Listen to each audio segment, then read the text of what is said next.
Since Transformers Rise of the Beast was originally scheduled to come out next month, I thought I'd review the Transformer franchise.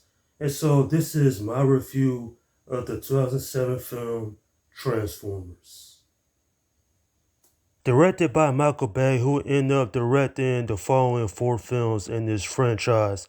This movie is about Sam Witwicky. He is a teenager that is caught in a war between the Autobots and the Decepticons. And both fractions are looking for the Allspark, which is a powerful artifact that in the Decepticons' hands will give life to machines on Earth. And in the hands of the Autobots, it will rebuild their home planet Cybertron and end the war. Since this movie came out nearly 15 years ago, I always thought this movie was decent. I mean, I wasn't a big fan really ever of Michael Bay's Transformer films. Like literally, I stopped watching after the third movie, but I will say I always enjoyed this first film, the franchise though. It's not perfect and there are flaws, but there are some entertaining moments all throughout this film. One thing I will say though is that the acting in this film is actually pretty good. No one gives a outstanding performance, but for a Transformers film, it's doable. Shia LaBeouf did a good job in this film, as well as the other actors such as Megan Fox, Tyrese Gibson, Anthony Anderson.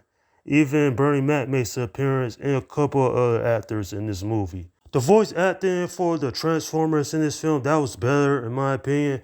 And one interesting fact I have found out is that Hugo Weaving had actually voiced Megatron.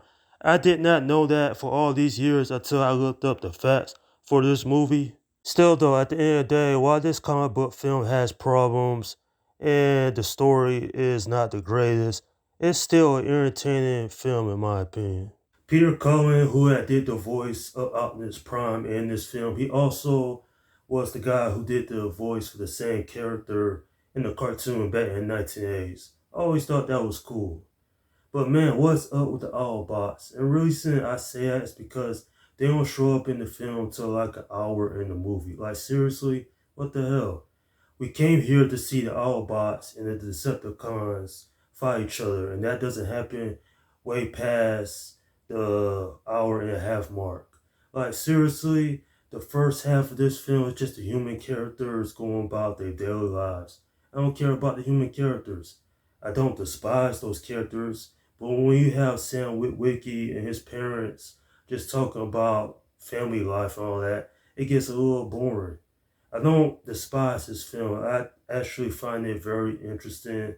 It's a decent comic book movie. It came out in 2007. 2007 was a bad year for comic book films. And this is probably was the best comic book film that came out, and that's putting things lightly. Still though, this film's not a complete disaster like the following two films after this, but it's like Michael Bay took all these characters from the Transformers. You have Bumblebee, you got Optimus Prime, you got Megatron, you have Starscream, you have some iconic Transformer characters in this film, but their character development is completely wasted. You know what would have been better? If this film took place on Cybertron, cut down the runtime, and just make it about the war between the Decepticons and Autobots. That's what we really wanted to see. It could have worked. But at last, at the end of the day, this movie, I don't really despise it, but it could have been a whole lot better. I'm giving this film a 7 out of 10. Despite my complaints with this movie, this still is an entertaining action film. If you're a fan of the Transformers movie and you haven't seen this, check this one out because this is entertaining, it's hilarious, and some of the story actually makes sense. But man, lack of character development really do hurt this film. And some of the Transformer characters don't really get their shine. Like, for example, Megatron, basically he's frozen in ice for the majority of the films, not to like the second, if not the third act of this movie where he breaks out. And I was saying to myself, man, how wasted this villain was in this movie. Still, this is a lot better than the atrocious Revenge of the Fallen. Nonetheless, though, I still found this film very entertaining and it is quite an enjoyable comic book movie. And that's my review of the 2007 film Transformers. Okay, leave your comments down below in the section and let me know what you think about this film. Alright, this is Slim Guy 172 saying, peace out.